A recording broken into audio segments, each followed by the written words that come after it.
Well. It's Wednesday, August 23rd already. Holy something. We're like 15 days from football, people. It's 7 p.m. Eastern Time. I'm Bob Harris. You might have heard me. This is the Football Diehards YouTube channel, and it's time to go on the hot seat. But first, FootballDiehards.com is the website. We appreciate you joining us here on the channel every Wednesday at this time. Also appreciate you coming on Saturdays at noon Eastern Time for our Ask Me Anything live streams, and we'll have some various other things. I think we're going to plot a mock draft next Tuesday night, so be ready for that if you can. Hit the subscribe button and notification bell if you haven't already done those things, and then you know the next thing. Hit the like button. I will hit the dislike button. If anyone wants to get in there, you don't have to feel like you're the first one. I'm fine with that. See some people coming in the chat. Hello, Golf Boy. Hello, JSC. Hello, Thomas E. I see your question. We'll get to that momentarily. Head to FootballDiehards.com right now. We have our August update premium draft guide is up and running. That'll morph into the flash update regular season content. It's use the promo code Diehards to get 15% off anything you're doing. So check that out now. And we got a lot going on here this week, so we'll need to address all that's going on as scientifically as possible. Fortunately, I've brought a scientist to the battle today. The one and only KC Joyner joins us. You know him as the football scientist. You find his work at The Athletic, at Football Diehards, and multiple places. We'll talk about all of that, Casey. I know you've been working on your draft guide. You want to tell everyone what's going on with that before we get into the meat and taters here?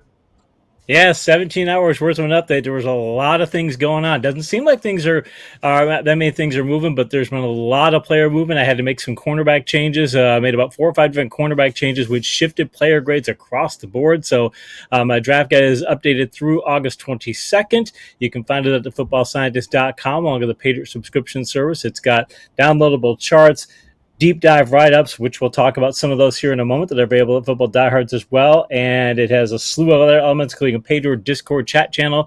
So you can get all that at thefootballscientist.com. But use the discount code Diehards, words, you can get 10% off. Do it. Nice to see everyone out there in the chat. As it grows, we'll give it a minute, kind of run over some headlines real quick. Royal Slade, hello, Ed H. Matthew, nice to see you. Yes, everybody wondering how great Metallica was. I can assure you it was fantastic, truly fantastic. Great seeing them the 2 nights here in Dallas. Had a really wonderful time. So I will write up a full review at some point and post it on my Twitter here so you can all get a feel for that. The news, Casey. The big news, I guess, today, we got a few newsy items, but Jonathan Taylor, the Colts have given him a deadline. They say next Tuesday to get a trade. That is the roster cut down day. So they have to make some hard, fast decisions there. Is he going to open the season on PUP if he's still an Indianapolis Colt? Or, a lot going on. If you're drafting right now, when is the right time to draft Jonathan Taylor? I mean, he's going to play at some point, we think. Yeah, at some point he's going to play. I'm still applying the idea that he is going to have to play. I mean, I've dropped him down to 8th in this week's chart. He was 6th in the last version. Now he's at 8th in the overall grade, 7th if you're in PPR. I mean, he's that good. There's a lot of reasons to think he can do better this year. His good blocking yards per attempt numbers, which are a measure how productive you are when you get quad run blocking, they were a little lower than usual last year. The Colts offensive line didn't block for well, so it could actually be an upgrade for him. In fact, it could be a value opportunity, because if he goes to a team that has better run blocking than what he received last year, I think that could be a plus for him. So I'm looking at him. It's hard to say that he's strictly a value play, because you can't be a value play if it's not clear if you're going to play. But I'm looking at him as that sort of player, because I think he's still going to be a strong one, and he might outplay that mid-tier RB1 value. Josh Jacobs seems like a little safer play. The reporting today is the Raiders aren't looking to trade him. We kind of already knew that. We keep hearing reports that he's going to report KC before week 1. Whether he's truly ready to contribute week 1, we'll see. But he seems, I've been getting him last couple drafts I've done, I've seen him still available in the 3rd round. I believe I got him in one high stakes draft at 310. I feel pretty good about that. Where's your comfort level there? Comfort level there as well. Knowing that he's going. I mean, where else is he going to go? Is he going to make that? If you're talking about him, he's trying to get a multi-year deal. Is what he'd like. He's not going to get it. It's just not going to happen. So the idea that he's going to have to do something, fine, you have to pay for $10 million this year, and then you're going to have to go from there. And if he does as well this year as he did last year, even close, maybe it'll be the free agent market. Some contenders going to pay you big money. So I think he's going to play through that. I think he's going to say, "Hey, I've got to do this." I do have a bit of concern that the Raiders. Their run blocking's not that good. They had a 40.1 good blocking rate last year. That's in a percentage basis. That's just not very good. 42 is the league average. I don't think they'll do that much better. So he ends up being more of a volume play than he should be if he was in a team with better blocking. You just had to get him a lot of carries. But he's a guy who, he led the league in scrimmage plays and scrimmage yards last year. Although I'll give you a stat here. The last player to lead the league in scrimmage yards in back-to-back seasons, Tiki Barber in 2004-2005. So history is against him repeating what he did last year. So that's why I'm maybe a little bit lower than I would have been based on his 2022 numbers.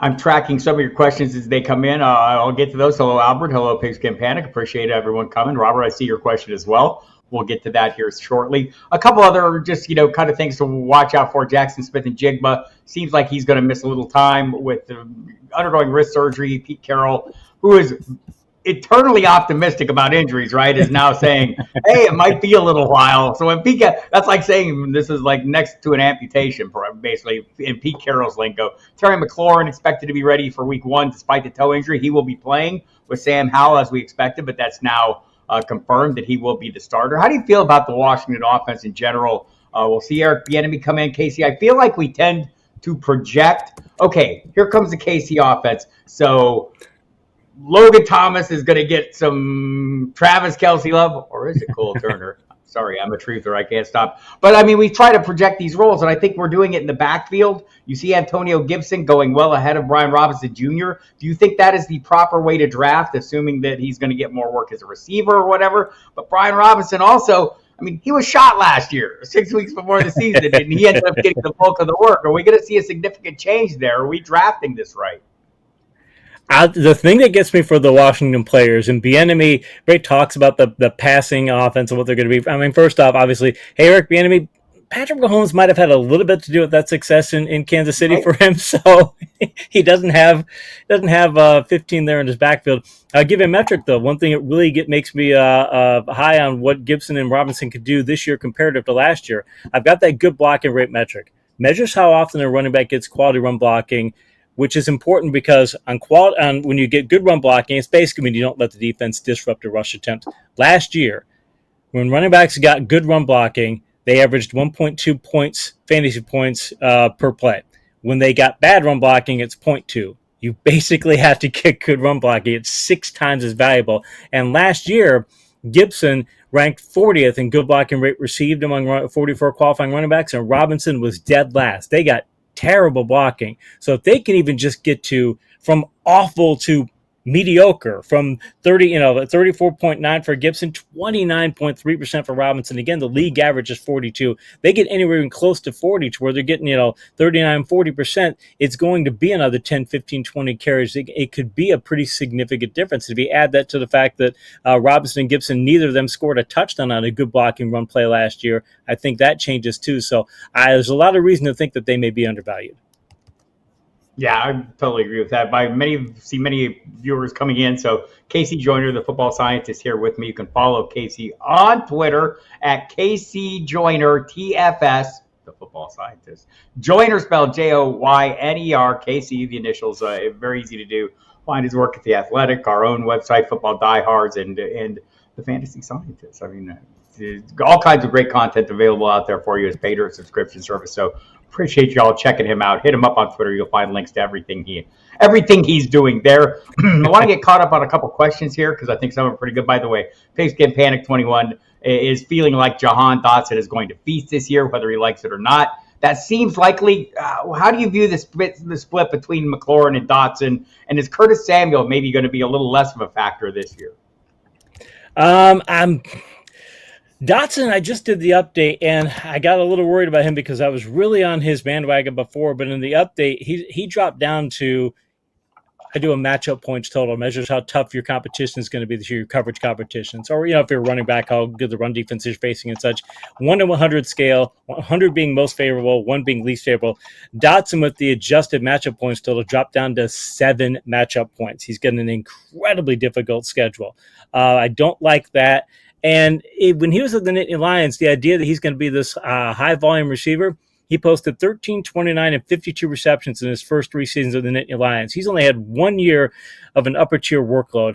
I look at his situation similar to the way I do with Watson from Green Bay, that Christian Watson, over the course of his 5 collegiate pro seasons, he has a total of 146 receptions over the course of those 5 seasons. Now, he ran the ball some too, but he hasn't proven that he can handle a heavy workload. And I know Dotson had got more receptions last year, 97 catches in his senior year at Penn State, but I still don't know that I can count on him every single week as far as his durability. Don't like his quarterback situation. Don't like the matchup points total. So number of reasons now, I'm dropping him down to wide receiver 3, still giving him a close to wide receiver 2 upside grades, but I just if I'm playing the percentages, I'm like, okay, I'm not liking where this thing is, even with the injury to McLaurin. Yeah, I think he is on the rise. I know some people in the chat, John Bonneville, liking him. People are appreciative of him. I think this is a situation where we're expecting an awful lot from Sam Howell. I think there's a lot of optimism surrounding him. Like, we think this is a big upgrade at quarterback because of the musical chairs kind of games they played. Just having a consistent starter might be nice, and we'll see if Sam Howell can emerge as that. Hello, Mr. Scampers. Hello, Dame. Hello, Andrea. Thanks for coming in. Hello, John. Appreciate you coming here. Is there any worry that Taylor's ankle injury being a chronic problem through the season? Is he healthy enough to start right now? So I'll just take this one, Casey, because I feel like this is a hold-in type situation. He had a minimally invasive procedure in February. Hadn't heard any negative news. He shows up. He asked for a new contract, I believe, in May, is what Stephen Holder at ESPN.com is reporting. Requested a trade a little before it became public. He's obviously unhappy with his contract. I believe it's more that than the ankle. We'll find out. There are supposedly 6 teams that are interested in trading for him.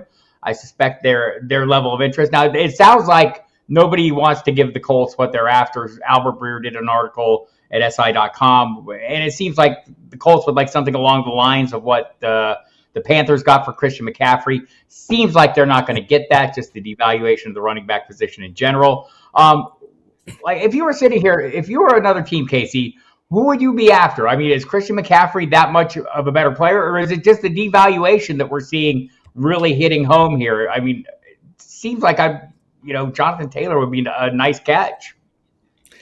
Taylor would be a nice catch. The thing is, as I mentioned before, that run blocking is the key to rushing productivity. In fact, I mention this frequently when it comes to good blocking, that if you go back and go on YouTube and find the 1977 Chicago Bears highlight film, this is going way back. There's a guy named Jim Finks, who was their general manager. He's a Hall of Famer, Hall of Fame general manager. This is a Hall of Fame personnel person this is nearly 50 years ago. And he was asked about Walter Payton, and he said, Walter Payton, again, maybe the greatest running back in NFL history, it will be as good as the blocking that we give him. They knew this back then. I mean, this is a Hall of Fame personnel guy saying this about a Hall of Fame running back, saying he can't do anything if we don't give him quality run blocking. I think teams have always known that to some extent, and they're learning it just even more. And again, if you look at the number of backs who get, say, 1,000 carries, how many get to 1,500? If you get 1,500 carries, how many get to 1,800? It really, you start losing like half the players in between those spots. So teams know that you're not going to be able to wear a back out. You're not going to be able to get that much wear and tear. Plus, Taylor had a ton of wear and tear in college, too. I think a couple 300 carry seasons in college, where he had a lot there, too. And here's the thing that really worries me, though, if I'm thinking about Jonathan Taylor. Last year, 8.5 good blocking yards per attempt. The league average is 8.2. So even when he got good blocking last year, and I know he's got the ankle, and I get that, and it speaks pretty well to him. But if you're going to get a guy who's only giving 8.5 good blocking yards per attempt, and the league average is 8.2, and you can grab a bunch of different people and get maybe close to 8 yards and get that kind of thing, why are you going to trade away a big amount of draft capital to get a player like that? I get McCaffrey. He fit the San Francisco offense in a way that Taylor probably can't in his way, because you can move McCaffrey out and flax him out and things. But if I'm other teams, I'm still not paying the price the Colts want.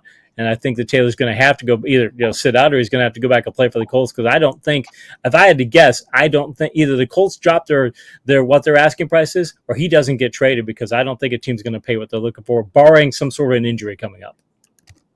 right? Here's the issue. It's the paying for and the paying. I feel like this is the Colts do the same thing the Ravens did with Lamar Jackson, the same thing the Chargers did with Austin Eckler, is let them go out and find out what the market will bear and let other teams make the case for them. I think this is a clear-cut case of that. Again, it's the paying for and then the paying. People might want to pay for them. They might want to pay them. They don't want to do both. It's just not the position to do that. Let's get caught up on a couple of these questions here that we got early in the chat, KC. Great new article by KC on the website right now, delving into the top wide receivers. We'll get into that a little bit. But Thomas, he wants us to ask this question. His live in-person draft is this weekend, 10-team, 1-point PPR. He picks fourth. What 4 players in order are you taking fourth in a 10-team league? And does it being a 10-team league change your strategy at all? Yeah, probably some it changes my strategy. If I'm going top 4, I list on my site. I do it by 12-team leagues, but I would still probably use most of the same strategy. Top 3 guys on my site right now are McCaffrey, Eckler, Robinson. I know there's talk that Robinson's not going to get used quite as much, that maybe Algier gets in there instead. I think that's just a smokescreen. I think that he's going to show he can be the bell cow, and they're going to have him there. It's those 3 in a full PPR. It's Jefferson next. I got Kelce 5th. I can make a case for him to be that, but that's probably going to be who I'm going to pick even in a 10-team league. And again, I might make the case to pick Robinson. Pick Robinson 1 out of that group. But if you're sitting there at 4 and Robinson was available, it's either going to be him, because I bet Jefferson goes 1, and you're probably going to be picking between Eckler and Robinson and maybe Kelce, and that's who you're probably going to have to go with. But I wouldn't have any hesitation with Robinson. It was in a 10 or 12-team league with mock draft at the Athletic last week and had the 4 pick and picked Robinson and was very happy with it, especially if you pair him up with Algier with a later pick, like his 9th round pick draft. Are you concerned at all about just the overall volume of this offense, which, is there enough to go around there? He can catch the ball. That's the thing. I should have mentioned that Bijan Robinson can catch a whole lot better than people think that he can. There have been highlight reels on multiple highlight postings on Twitter where they're lining him up against linebackers. He's beating Falcons linebackers. There's one where he makes a one-handed catch over a Falcons cornerback, their top cornerback. Here's the thing, though. He's the all-time Texas leader, University of Texas leader in running back receiving touchdowns, and he ranked 3rd in all-time running back receiving yards. And mind you, he only was their go-to back for 2 seasons. So, I mean, they used him. He was one of the best pass-catching backs in Texas history. And Texas had a lot of good backs over the years. One of their best pass-catching backs in the team's history, despite being their go-to guy for only 2 years. So I think he gets utilized in the passing game as well. Don't be surprised if he gets 40 receptions. You add that to even 260, 270 carries, and he gets the goal line carries. You're talking a guy who's competing for the 1 spot. So that's interesting because I've seen people projecting him at closer to 60, maybe even more. I think that's a little high. I think your projection is a little more realistic. 40 seems like I wonder about the overall volume given the quarterback play. Maybe Desmond Ridder will surprise us and they sustain more drives, and maybe Bijan's part of that. 6th pick in a 12-man half-point PPR. Robert Head wants to know if Tyreek Hill or Tony Pollard is the correct play. He's leaning Pollard due to the depth at wide receiver. Robert Head is somebody I know personally. He has been asking me this question off league as well. So really, if I'm looking at that and if I'm going Hill or Pollard and I'm in a half PPR, I would probably – the thing I would probably have a Pollard is last year, Skip Pete was the Cowboys running backs coach. And Skip Pete came out and said, because fantasy people have been asking, why in the world doesn't he get more carries? Why do they not use him as much as they should? And they kind of flip out about it. And Pete said that, well, we even asked from a fantasy perspective, but they asked him about Pollard's usage. And he said, well, you know what? If you give him more than 30 plays in a game, he starts to lose his breakaway ability. He said, we don't want to have him lose his breakaway ability. Now, Skip Pete's no longer the Cowboys running backs coach, and you got to wonder if that might be part of it because they want to make him a bell cow. But I think the Cowboys might find out that maybe if Pete was right, that's going to be a tough thing because now you start to try and make this guy a bell cow and he wears down. What's Bill Belichick say about running backs? The most important thing he wants out of running backs is to be healthy because if you have unhealthy running backs, they just don't get productivity. So I have concerns about that. So I'm probably taking Hill even with the volatility that is having Tua throwing in passes. Fun fact, I sacked Skip Pete in high school. Also, his brother Rodney, who you might have heard of, Rodney Pete, both played quarterback at Saguaro High School, Tucson, Arizona. Robert Grimm Jr. just traded Bijan Robinson, Brandin Cooks, and Evan Engram for Derrick Henry, Chris Olave, and Darren Waller. Dude, you asked before the trades. I'll tell you who I think won. Anyone who gets Darren Waller wins everything, but that's probably not the correct answer, Casey. You want to give him the correct answer? I'm not on the Waller bandwagon this year, and I am on the Robinson bandwagon, so I'd probably want to be on that side of the deal. I do have a little concern about Henry, too, of is this the year that he's going to finally hit the wall? Because backs who get as much wear and tear as he did, they can hit the wall pretty quick. So I'd probably like to be on the Robinson side of that deal, but I'm not too sold on Cooks or Engram either. So kind of it's which player would you want out of that group, and I probably want the upside of Robinson. Yeah, I'm still in on Derrick Henry. I am all in on Darren Waller. Maybe we'll get to that here in a little bit. Afternoon, says Graham F. Ninth pick at a 10-team half-point PPR, hoping to anchor with an RB1, either Chubb or Bijan. On the turn, if I go wide receiver and Diggs is not available, how do you rank Lamb, Adams, A.J. Brown, and Amon-Ra St. Brown? This falls into line with the article you can find on the FootballDiehards.com website by Casey, so go check that out right now. But go ahead and throw out those ranks, Casey. Hey, I'm on the A.J. Brown bandwagon. This article that just got posted is an updated article we did from a couple weeks ago. I included with the latest update from my rankings. And A.J. Brown's grades moved up. Now, he still ranks 4th overall at wide receiver because I was working with the Philadelphia Inquirer a couple years ago, and we did some and it was when Sirianni took over. And his first few games, he's passing the ball, and every week, everybody on staff would be writing, why is Sirianni throwing the ball so much? What the world's going on? I mean, I can't believe this. He's got a great running game, great run blockers. He's got a rushing quarterback. Why is he throwing the ball so much? And you think Sirianni's a former wide receiver. He's a guy who wants to throw the ball. By nature, that's what he wants to do. But he realized, okay, I've got to start running the ball, and he leaned to that. But look at how well the Philadelphia passing game did last year. Look how well they did. And you look at Brown, he was 4th in vertical PPR points per game. Vertical is passes thrown 11 or more yards downfield. He was 3rd in stretch vertical PPR points per game. That's passes thrown 20 or more yards downfield. So, and he was also 21st in short PPR per game. He got 145 targets, 88 receptions. He posted 10 plus yards per target in 3 of his 4 seasons. So it's not anomalous territory for him. He's their primary red zone pass catcher. He's from Philadelphia. So he's the principal red zone inside the 10-yard line receiver. His matchup points total moved up. I mean, as far as out of those 4, to me it's Brown, and I'm not even thinking twice. And this doesn't mean any disrespect to the other guys, but I think Philadelphia is going to be throwing the ball more frequently this year, and I think it's going to lead to increased value for both Brown and DaVanta Smith. Interesting, and so we'll delve into that. I just want to get caught up with a lot of questions today. Appreciate everyone coming. I'm Bob Harris, in case you're just dialing this up. He's KC Joyner. We're having a great time. You can follow me on Twitter at FootballDiehard. Go to the website, FootballDiehards.com. Listen to me on the Sirius XM Fantasy Sports Radio. It's called the Football Diehard Show. Man, I make it easy for you, right? This is the Football Diehards YouTube channel. It couldn't be slicker, man. It's crazy. Top 12 tight ends, Casey. Jimmy Williams would like us. And by the way, Patrice Pryor wants to say he's a paid dirt subscriber and tuning in to hear you, Casey. So we're getting some of your peoples in here.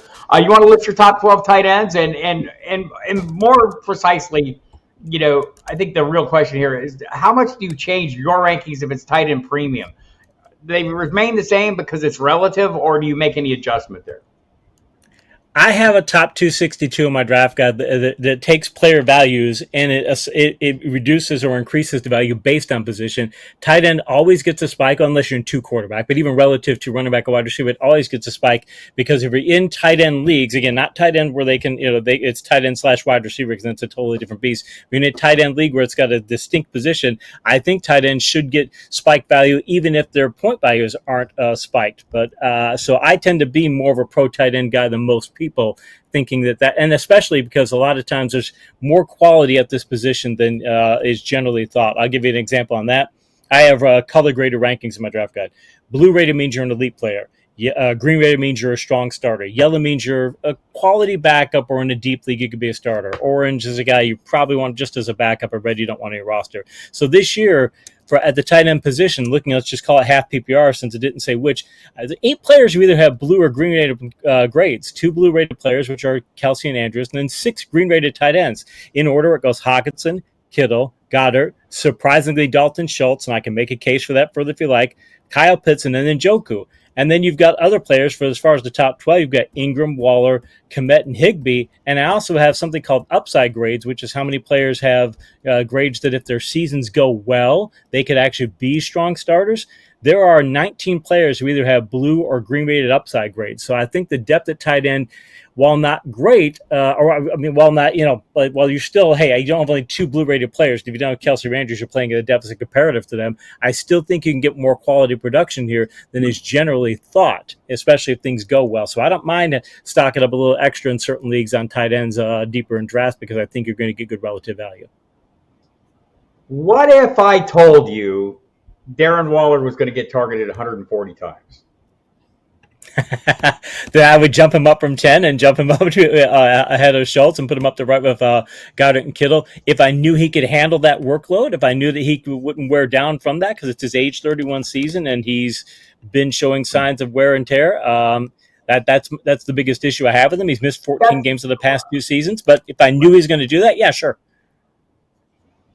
We saw it in 2020. He got 145 targets. I asked this because just listening to the people who cover this team on a daily basis, they are all in. I mean, I haven't not heard. And look, everyone gets excited, and we hear the glowing reports of people practicing in their shorts and t-shirts, and it all is great. But the words of really veteran beat writers, Ryan Dunleavy from the New York Post, the words he used was unstoppable and unguardable.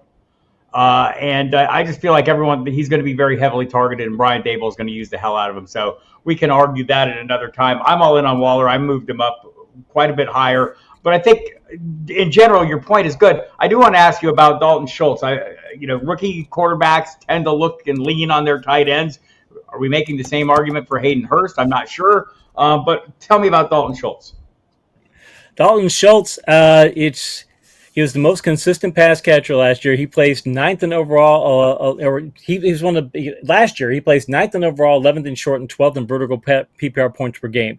He's tops in the Cowboys in red zone targets, receptions, and touchdowns, and he was also first in those categories and throws inside the 10-yard line.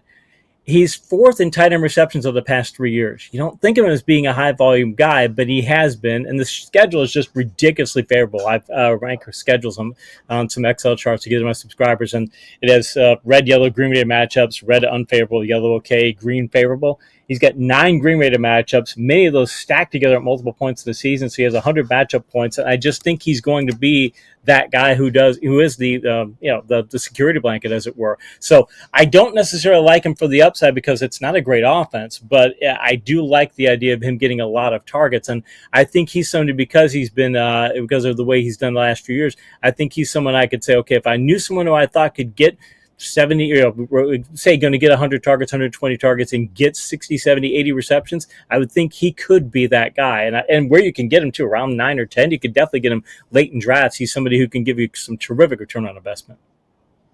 What about Tylor Higbee, who was the 4th most targeted tight end last year? I was roundly razzed on the Front Yard Fantasy program earlier this week for even bringing his name up. But I do think that sheer volume makes a difference, right? Where are you at on Higbee? Just curious. Yeah, that's the thing. The thing is, if I had to pick a rule of thumb as to what I want out of a starting tight end, assuming that I'm not going for somebody like a Kelce, who obviously is a huge difference maker, we're trying to get an earlier pick in Andrews. I want to get somebody who can get that 100 target volume because that makes a huge difference. But you don't think of him as a high volume usage guy at tight end. He ranks 4th in targets and 5th in receptions among tight ends over the past 2 seasons. I mean, 4th in targets, 5th in targets among tight ends, or 4th in targets, 5th in receptions. So he is a higher volume guy. I'm talking about.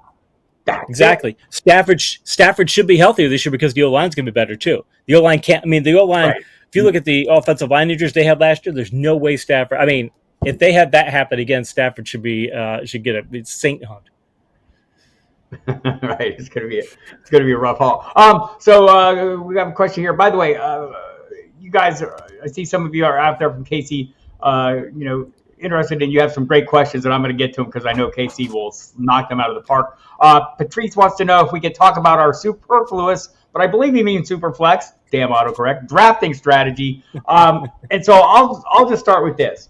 I think your superflex strategy, I like to have an anchor quarterback. I'm drafting one probably in the first round, or if I'm at the tail end of the first round, in the second round. If it's a third round reversal, I might cut it a little slack and maybe take a different approach.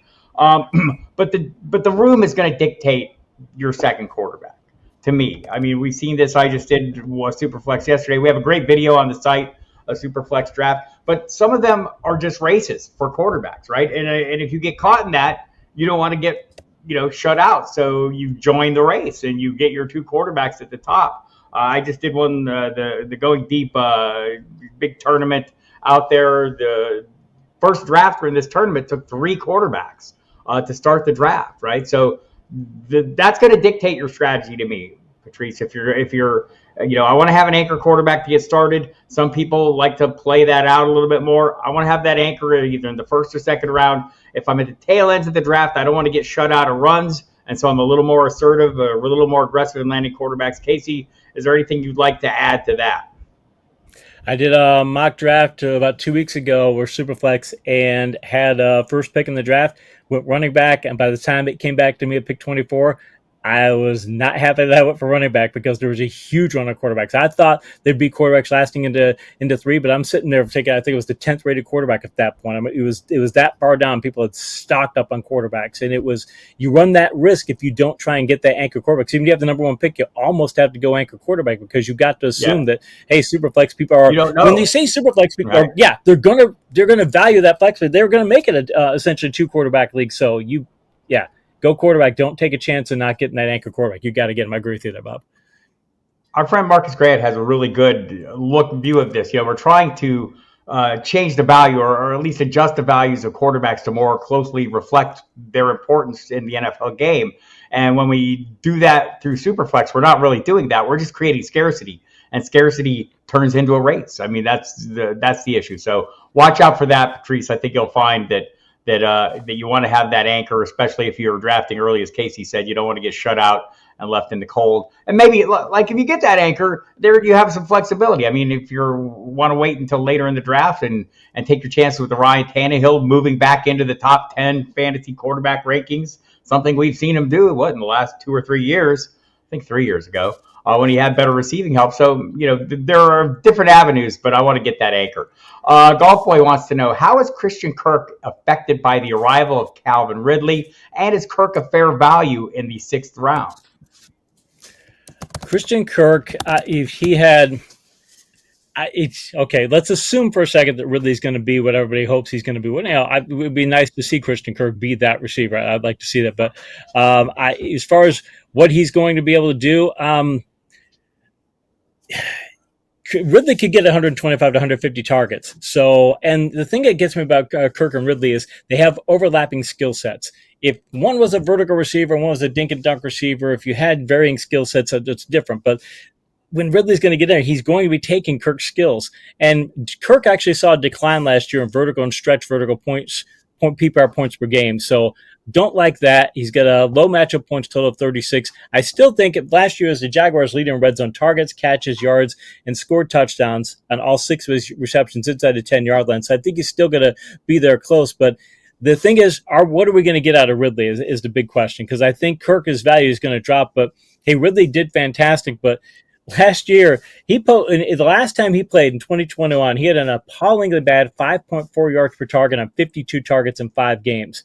Are we going to get back to what he was, or is he going? I don't think he's going to be that bad, but are we going to be somewhere in the middle? Is he going to be back to the elite player that he was, or is he going to be somewhere in between? Could be somewhere between the way that Kirk has played. You could make the case that, hey, Kirk has been the guy to produce him. Maybe you go with him. So as far as Kirk in the 6th round, I got him rated around 7, so I think that's about where I would go with him. I think 6 is where I've seen him go. I'll just say, again, sometimes I like to lean on the people on the ground because I'm not there. My SiriusXM fantasy co-host, Mike Dempsey, is there, has seen some signs of the Ridley of old, as have many of the beat writers there have seen those flashes. He's been catching a lot of passes, had one day with some drops, but has looked really good. So I just think in an ascending offense, there's going to be room for all these pieces to have their days, right? And so should be enough meat on the bone, I think, to support a Christian Kirk. 6th, 7th round may be better, but 6th for sure. Jason Wills, Pollard and Kelce. Todd Edmonds wants to know. I think we kind of have gone through this. I rank Kelce ahead of Pollard. Are you on board with that? Yeah, I do. Just because, like I mentioned earlier, Pollard can he handle a bell cow workload? I think he's going to be more of a lead back than a bell cow. Still like him, but we know what Kelce is, and Kelce, he's going to be that Leverage guy. over the field. Yeah, you got it. Yeah, I think that's totally true. Jason, you were late. I think you probably heard us. I saw your question in there as we were talking about Bijan. To sum up, KC a little bit more bullish, has him as his third man on his board right now. I would probably take Kelce over him at pick 5 in a PPR. If I'm drafting with KC, I wouldn't have to worry about that decision. It would be made for me. But drafting in others, I mean, like I've been talking about this all off season long. I have a range of 6 players that I'd be perfectly happy landing. I like getting those first 6, 7 now with Bijan. So, whatever order, I'm kind of mixing it up depending on the draft because I'm in a lot of drafts. If I was in a single draft and all my marbles were there, I would draft Kelce over Bijan because I want that weekly leverage over the field. I feel Casey would take a different approach because he thinks Bijan is going to offer him some of that. I'm just going to say Jahmyr Gibbs gives you that later, but that's just me. I am the hammer. Jahmyr is my nail. Pollard, Amon-Ra, St. Brown, or Lamb for a keeper. Full point PPR, and it would count as your first pick. So whatever those players, you're assigning a first-round value to all of them. I think you would go with either of those receivers over Pollard, that being the case. So based on your comments there. Yeah, and I'm probably gonna go Lamb or Amon-Ra. I like Amon-Ra, but Lamb is in a better offense with a better quarterback, and I'd like to think in terms of more than just a 1-year window, 2 or 3 year window. Jared Goff's playing better.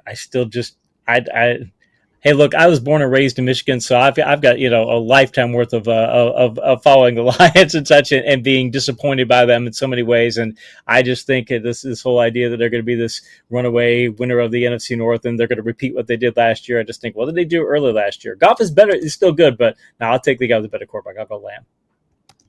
I would probably agree with that as well. I have him ranked ahead of him, but I'm not going to be as dismissive of your Detroit Lions. Sorry, Michiganders. I think that they've got something going on here, and I think they got it going on because it is offensive lines, which we're going to have a question about that in a moment because Jimmy Williams has a good one that you'll love. But first, Ed H, keeper question needs to Breece Hall in the 3rd, Burrow in the 6th, Walker the 3rd in the 9th, Dotson in the 10th. He has the 3rd pick overall, but traded away his 5th rounder. He's leaning Walker and Dotson. I am too, because that's where the value is. Casey, do you see it differently? Again, what kind of a window are you thinking of? Are you thinking of just a 1-year window or a long-year window? Short term. Look, I like Walker a ton. Yeah, keeper questions I feel like are 1-year propositions, maybe 2 at the most. And like if it was a long-term situation, like I'd like to have Joe Burrow over the course of time. Yeah. If this was a permanent situation, it would certainly be Burrow. And otherwise, I'm tending to go with the values, and I'm going to play it that way. I'm with Walker as well. What should people expect from Kenneth Walker this year? Walker did last year. I had the good blocking yards per attempt metric, measures how productive you are when you get good blocking. 10.2 yards, league leader in that category, and he has that sort of breakaway speed. So I know Charbonnet is really good. Look, guys who can post double-digit numbers in the good blocking yard per attempt, they're rare. They're few and far between. They don't usually do it in multiple years in a row. It's a really hard thing to get in multiple years in a row. But I think I won't be surprised if he's sitting at 9.5 and higher. And that kind of value adds up because if you're getting 100-plus carries over the course of a season, you're talking about 150, maybe 200 yards. That teams want that because, I mean, if you think of 100 yards as Bill Parcells, 100 yards equals a win. If you're getting that type of productivity, then you're going to get wins. And I think that Walker's got that kind of breakaway ability. So when I'm looking at that compared to Hall, worried about the injury issue there, and again, a 3rd-round pick. Walker's a 9th-round pick. I don't like Dotson for his offensive league. So definitely going Walker. Wouldn't mind Dotson. I might still go Burrow, but it depends on what the quarterback situation looks like in the league too. All right, everybody. I'm Bob Harris. He's KC Joyner. This is the Football Diehards YouTube channel. Hit the subscribe thing and the notification bell if you have not already done that. Hit the like button as well. That helps feed the algorithm that YouTube relies on, and we appreciate that. Lots of good content available here on the Football Diehards YouTube channel. Check it all out if you're just new to us. You'll find a lot of good things. Go to the FootballDiehards.com website. Also, subscribe. Use the promo code DIEHARDS to get 15% off. And then you find the great works of people like KC Joyner, who has articles up there right now, including some of his strength of schedule articles that go back to the magazines. And you can get the magazines as well. But a question from somebody who is obviously a fan. Could you talk, KC, a little more on your top 5 rated run blocking offensive lines? Did an article for The Athletic. This is the first year that I posted good blocking rates, or my good blocking metrics for the teams and players, for top teams, top player, actually every team and all the qualifying backs. It's posted at The Athletic. You can find it there if you go to The Athletic and you go to fantasy football section. You just find one of my articles. You go to my page and you'll find it there. I'll also be posting it on Twitter if I already have posted some more. But top-ranked teams. A lot of commenters for this article said that it's a lot of rushing quarterbacks are who the top-rated teams are for run blocking, and they're right in the sense that rushing quarterbacks who are running option plays, you can get really high good blocking rates on those plays. Even last year, Jalen Hurts got like a 75% good blocking rate.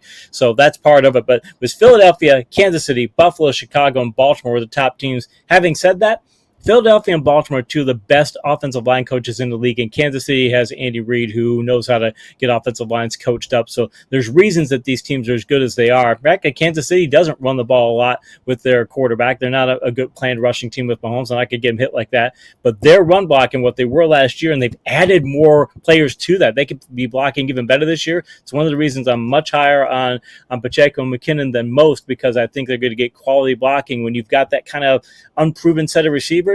You might want to just take a little bit off of those receivers' plates and, just a few more rushes than what you would normally get. Maybe a couple, 3 rushes a game, which adds up maybe 50 rushes a season, which not a ton, but it adds some additional value for if you think of fantasy-wise what those guys could do. So on the Kansas City Chief running backs bandwagon.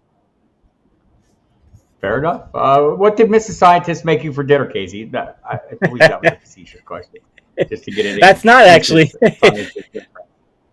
Mrs. Scientist, that's a question from my ESPN chats. I used to do them on ESPN years ago, and somehow it was like Thursday at 4:00, and the chat would end at 5, and we'd be making dinner. And so, hey guys, I'm leaving. I gotta go have dinner. And one of them was like, "What Mrs. Scientist make for dinner?" So every week they would ask me that from then on out. So it's just a callback. Tonight was fried shrimp. Actually, she made it for our son. She cooked up some fried shrimp and things. Just kind of a quickie dinner tonight. We're gonna have probably do. She made a great salad stuff, John. We'll probably throw that into a salad a little bit later. A few comments here. Let's get this last question cleaned up before we get to some of the comments and get to some other content here. In the 3rd round, often faced with a choice like Andrews at tight end, Jahmyr Gibbs or Etienne at running back, Ridley or Olave at wide receiver, or the top quarterbacks like Hurts or Allen Mahomes, who would you pivot to there? If you're in that range, I guess part of that depends on what you've done in the previous 2 rounds, right, Casey? It does. If you've got Hurts, Allen, Mahomes, when I did the update to the draft guide, I was surprised because the first one of the draft guide had a couple of those quarterbacks. I think it was Mahomes is going to round 2, and the ADPs back. It was first one ended July 27th, and the other 2 were landing in round 3. Look at the ADPs now; they're going all in round 2. If you've got Hurts, Allen, or Mahomes landing in round 3. It's time to get there. 12 quarterbacks scored 270 more points last year, and Mahomes is the only quarterback now in NFL history to score 400 points in a season, a quarterback to score 400 points in a season on 2 occasions, and it wouldn't be shocked if he does it again. These guys can all hit 370. They can give you an edge over a position that you need at least 270, and they can give you at least a 100-point edge. And again, if somebody ends up getting injured at quarterback and goes to the guy who's putting up even less, you can get an even bigger edge. So I have no hesitation at that point, assuming that you got good players in the first couple rounds and all that. I don't have any hesitation to go quarterback if I'm in the turn at round 3. Very fair. All right, so some good questions out there. We really appreciate them. Keep them coming in. Dalton Schultz not going to be good this year, but I'm not sure my body will be able to click him, but watch him be the most added player after week 1. That's true. Don't you think, Casey? There'll be people who maybe shy away from him in drafts just thinking the Houston offense is going to be horrible, and he will be someone that you'll want to have your eye on. I've been drafting him a fair amount, but I'm in a lot of drafts. I wonder if I would get there if I was in a single draft. I'm trying to get in that mindset, Casey, where, I've been drafting, and I'm at the point of best ball where I'm just drafting guys I don't have any of, right? I mean, I have so many shares, like, James Conner. I could not have a single more share. I feel like the guy in the Monty Python movie, and someone's offering me a mint. And no more Conner. So wait for thin. Wait for thin Conner. No. Bring me a bucket. I've had enough Conner. But I do think that if I'm in a single draft, I'm trying to get in that mindset, and I'm not sure Dalton Schultz is going to be a guy on everybody's radar, right? And maybe he should be. These are the kind of players we're looking for.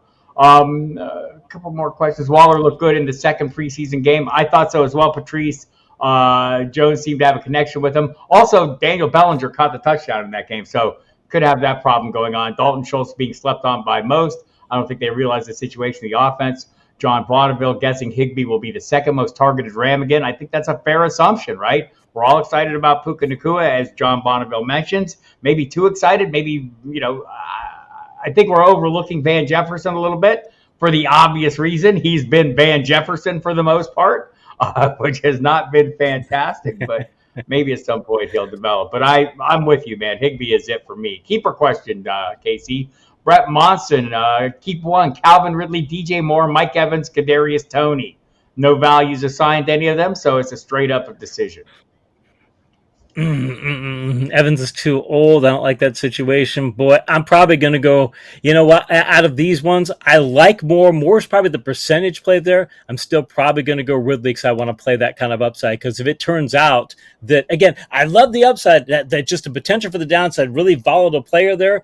But when you've got the kind of upside that you could have there, and none of these other guys strike me as having that huge of an upside, and frankly, they all probably, well, Tony and Evans could have some downsides too, given, Evans he's taking a lot of wear and tear over the years, and Tony's just very volatile. So it'd come down to either Ridley or Moore with me, and Moore is a solid play, but he's in a run-first offense. I'll take the upside of Ridley and take the risk of the downside.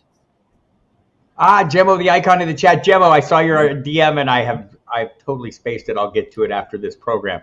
Eric wants to know what your evaluation of Dalton Kincaid is at tight end. We've had a lot of people express that seem to be widely believed that Dalton Kincaid is not actually a tight end, Casey.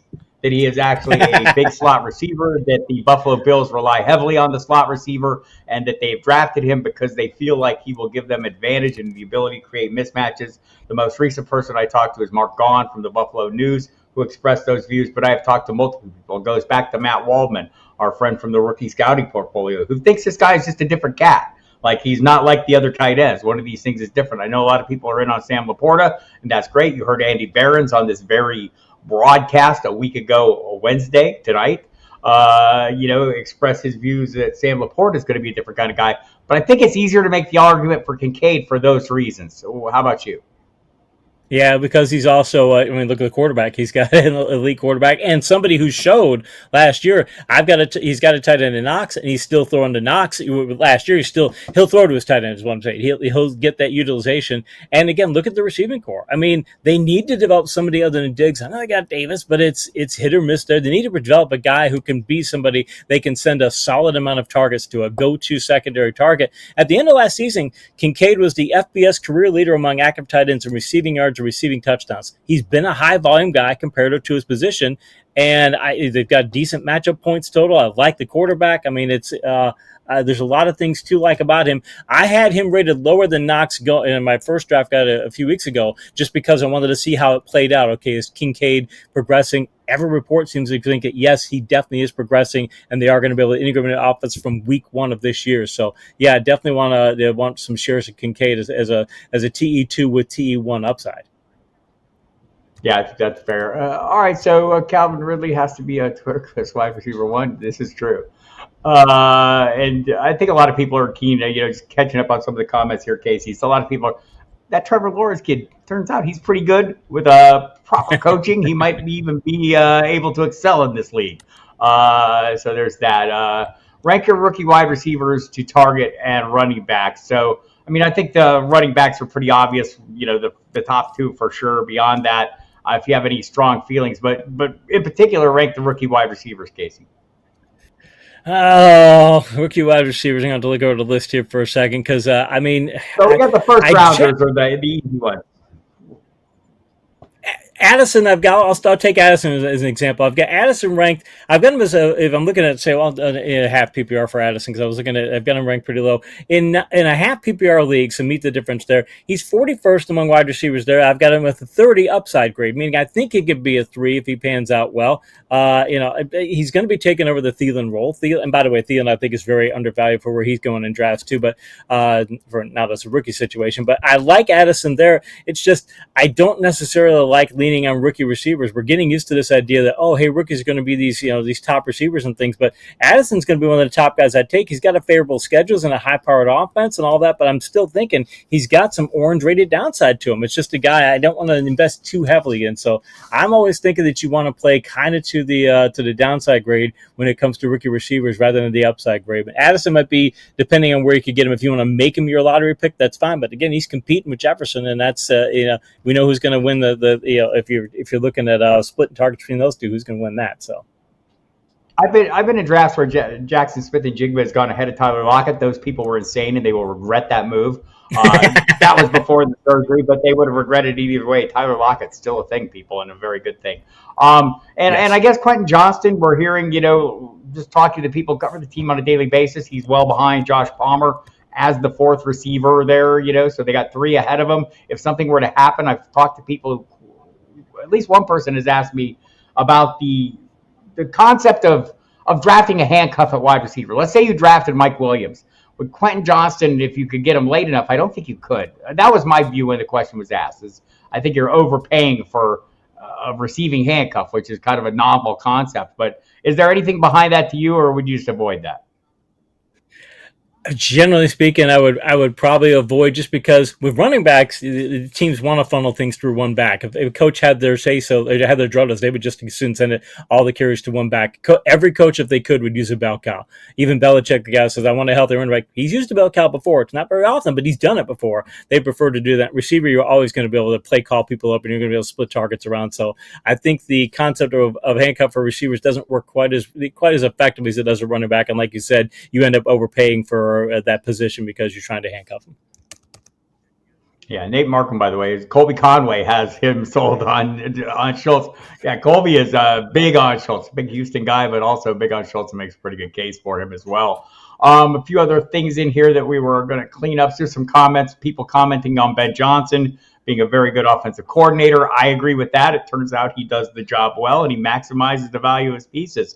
Mike Brillhart, we've got a few more minutes left here. We'll try to get through some of more of these questions. It's been a fast-paced affair tonight, KC. You're very popular, Is Pickett a stretch as a quarterback 2 in a 10-team, 1-quarterback league?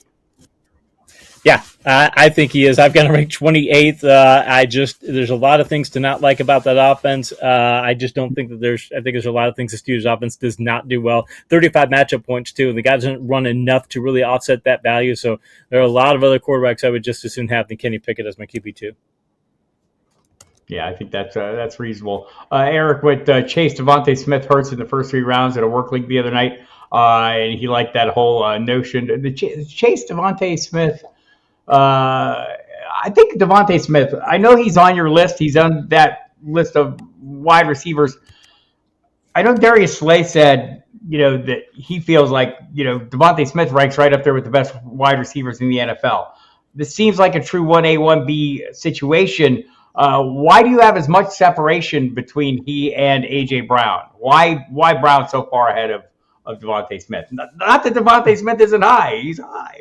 But you got a fair amount of separation between the two. Because Brown has been at the upper tier of that vertical and stretch vertical. It's one of I've got a number of categories to go into the algorithms that make these up, and he's at the upper tier, as in he's performed at the very top league. Smith has been just a step down from him from that. So, and plus, I like the fact that Smith, he led the SEC with 117 receptions in 2020, so he's been a workhorse. I still don't know that I trust him quite as much as a workhorse wideout, and I know they'll probably look at him that way, but I still think if you could ask Nick Sirianni which one you only can go with one as your top guy, which one you're going with, I still think Smith ends up being 1B to Brown's 1A. So it's a couple of different factors. Won't be surprised, though. Again, I've got him ranked 10th and A.J. Brown ranked 4th, so I think they're both going to be wide receiver 1s, and they can both come in at a pretty good price. But yeah, just for those reasons.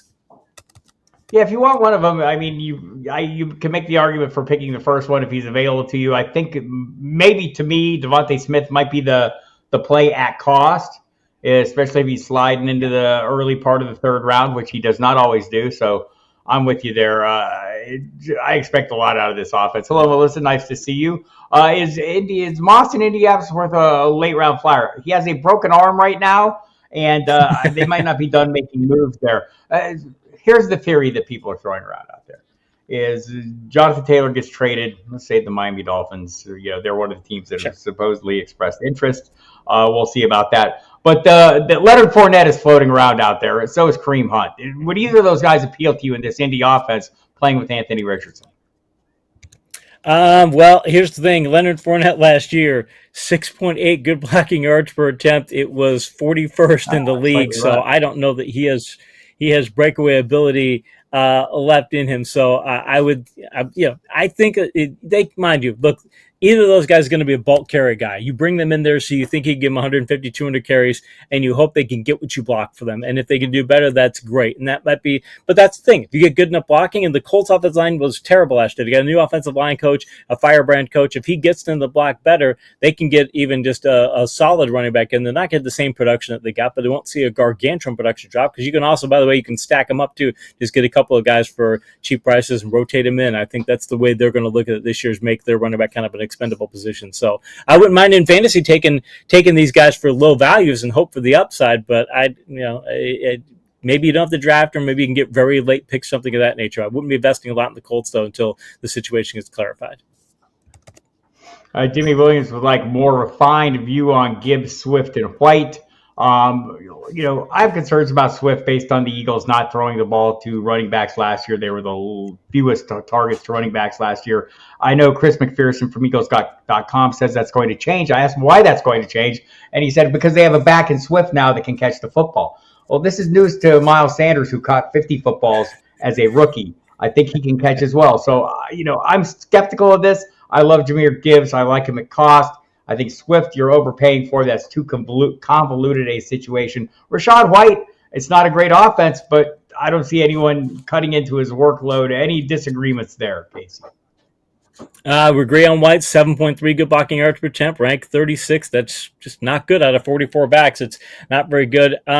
For Gibbs, the Eagles, I think they're going to view their running back situation as they're going to have guys they're going to throw to and guys they're going to run with. I think they're going to situationally move those backs around. So, I think the Swift's going to be their pass catching back, but they're going to do. We saw it last year where they just even in the last couple of years, it's in certain situations, especially in the goal line, sometimes they would rotate everybody, and I think that's the way they'll look at it. They'll find situational things that they can do with each of these guys and then adjust accordingly. So it makes it really hard from fantasy, because they're not going to be anybody I think they're going to lean on heavily as far as be their go-to guy. And one last question before I get you out of here and get everyone out of here. Your thoughts on the Bears running backs? Is Khalil Herbert the real deal? Roschon Johnson the sleeper? Where would that leave Foreman? I think you're not overpaying for any of these guys. You can kind of pick and choose as you see fit. I've heard one outlier report. Casey Hubarkush from the Pro Football Weekly said he feels like Foreman's the clear-cut number one. I don't think anyone else thinks that. What does KC Joyner think? I'd probably go Herbert, but here's the thing I take with the Chicago running backs. They've got the most favorable run defense schedule, 100 matchup points, the most favorable rush defense, so that's great. Whether they rank tied for third, good blocking rate last year. I think they've got really good run blockers, and they added another good run blocker in the draft, so I think they'll be even better there. And plus the values, the ADP values for all these backs, they're really low. So I would say I want to take up those three backs. I'd like to, if I can, later in drafts, get two of them. 3 shares is a lot, but if you get 2 shares, just pick 2 of those guys. I'd probably go Herbert and Foreman if you could. If you can get those 2, or maybe, like I said, if you can only get one of those 2 and then take Roschon, that's fine. Get those in there. I think over the course of the season, they're going to rotate those guys in. Somebody might get hot, and if somebody gets hot, they're going to be back for 3 or 4 games. And when you go behind that kind of line and that kind of schedule, it'll be all kinds of value. So I am all in on Chicago for late-round running back picks. And we're all in on KC Joyner, the football scientist, so you can get his work. Casey, tell them where to go and how to get it. Go to thefootballscientist.com. You can get my paid subscription service or my fantasy football draft guide updated through August 22nd. It has insanely detailed charts, full matchup charts. You get an Excel format. You also get access to the paid Discord chat channel and more. And you can get that at thefootballscientist.com. If you use the discount code DieHards, you get 10% off. Yeah, we'll give you 15 at Football Diehards. Look at it. It's a bidding war. Here, KC Joyner, part of the team here at Football Diehards, as well as at thefootballscientist.com. So check that out. Check me out, SiriusXM Fantasy Sports Radio. The next 2 nights, 10 p.m. Eastern Time, along with Mike Dempsey. We'll have one Nate Markham on with us tomorrow night, who you saw in this very chat. So check that out, and also go to the website, FootballDiehards.com, the August Update Premium Draft Guide content rolling along, available now. Appreciate your time. You're so kind to come visit with us every week, every Wednesday, 7 p.m. I'll be back Saturday answering more of your questions in our Ask Me Anything session. So we'll see you at noon Eastern Time.